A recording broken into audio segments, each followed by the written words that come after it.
President Sara Duterte. That's after the Supreme Court nullified the proceedings. For Senate President Pro Tempore Jinggoy Estrada, there's only a slim chance the upper chamber will go against the High Court's decision. Our very own RG Cruz now joins us on the line to tell us more about this. RG, over to you. Hi, Carmina. Good afternoon. Senate President Pro Tempore Jinggoy Estrada believes as many as 19 to 20 senators will vote to abide by the Supreme Court ruling voiding the articles of impeachment against Vice President Sara Duterte. Estrada believes that this should become the final vote, there will be no more impeachment trial. Estrada explained that abiding by the High Court ruling will mean a dismissal of the impeachment. Estrada told media that the ruling will most likely be subjected to a debate and put to a vote on August 6. Estrada personally sees no need to wait for the Supreme Court to rule on the potential appeal to be filed by the House of Representatives, saying the Senate can always proceed to trial if the court reverses itself. The House has until August 11 to file a motion for reconsideration. Let's listen into some of or parts of the interview. Karamihan ng mga sentimento ng kapwa senador ko is to abide by the ruling of the Supreme Court. If you abide by the ruling of the Supreme Court, technically, that's tantamount to dismissal of the case. Back to you, Carmina. A lot. RJ Cruz there joining us on the line. And back here in the newsroom, prior to Senator Estrada's statement, at least 4 senators signed a proposed resolution seeking to move forward with Vice President Duterte's impeachment trial despite the Supreme Court's ruling. Vivian Gulia reports.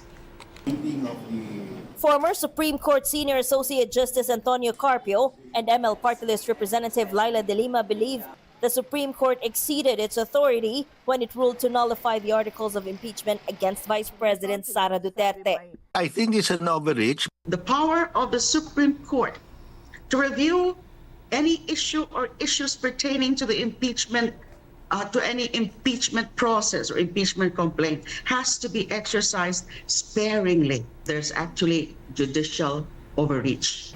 Carpio said the Supreme Court's new requirements for the impeachment proceedings at the lower chamber should not apply to those that were initiated before the SC decision was issued, including that against Duterte.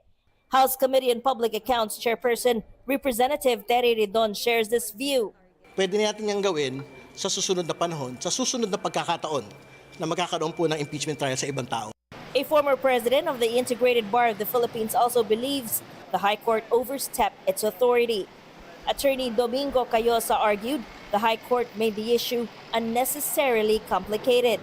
Malinaw doon na pag binotohan na yan diretsyo ng mga congressman, at least 1/3 vote, yung isang complaint, yun na kaagad ang impeachment charge at yan dadalhin sa Senado. At ngayon ang sinasabi ng Supreme Court, kahit yan, kinakailangan bigyan mo yung nasasakdan ng pagkakataong mag-explain muna sa inyo bago marinig nyo muna siya bago nyo dalhin sa impeachment court.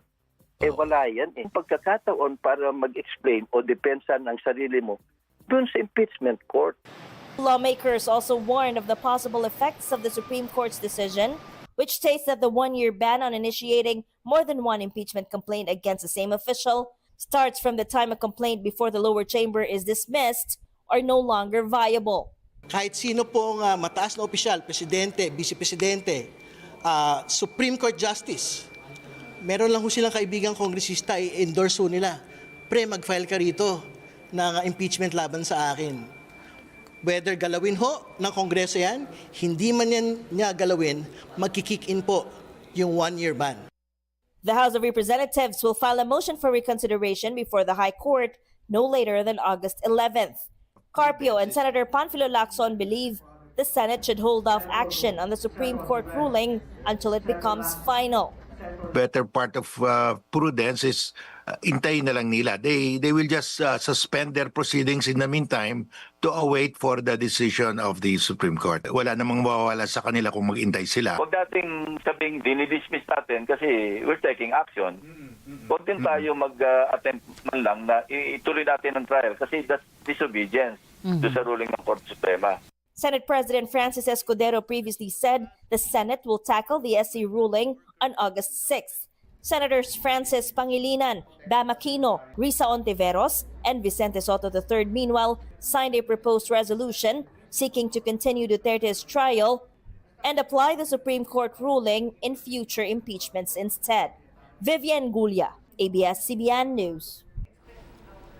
Well, the framer of the 1987 Constitution believes the Supreme Court may have committed an overreach when it blocked the impeachment trial of Vice President Duterte. Attorney Christian Monsod says the impeachment is a political process and the High Court should only step in under exceptional circumstances. Monsod warns by delaying the process of accountability, the Supreme Court may end up causing more harm to the country. Since it is a political act, the Supreme Court should not get involved in it, except in exceptional cases. It is laden with too much power being assumed by the Supreme Court. And in fact, it is overreaching the power given to it by the Constitution under Article 8, Section 1, to determine if there's grave abuse of discretion. The Supreme Court seems not to be aware that this right of the people to question the betrayal of public trust and to make those who have betrayed public trust be removed from office. If the charges against the Vice President are true, right? If they are true, then she can do a lot more damage with the time that's given for her to stay in office. And that it defeats the whole purpose of an impeachment. Monsod also weighs in on the possibility the High Court may no longer consider the motion for reconsideration set to be filed by the House of Representatives. The Supreme Court decision said that it can file again by February 2026. That's only about 6 months from now. Not really 1 year anymore, no? Sometimes kailangan pagtiyagaan natin yung what is the available process, even if we disagree with it. Because that's how democracy is. And I certainly hope that the justices of the Supreme Court will act independently regardless of who appointed them. I believe that in the end, the people will win. The Philippine Constitution Association, or PhilCONSA, disowns its alleged official statement criticizing the Supreme Court's decision on Vice President Duterte's impeachment case. Former Supreme Court Chief Justice and PhilCONSA Chairman Renato Puno said the document being circulated on various social media platforms is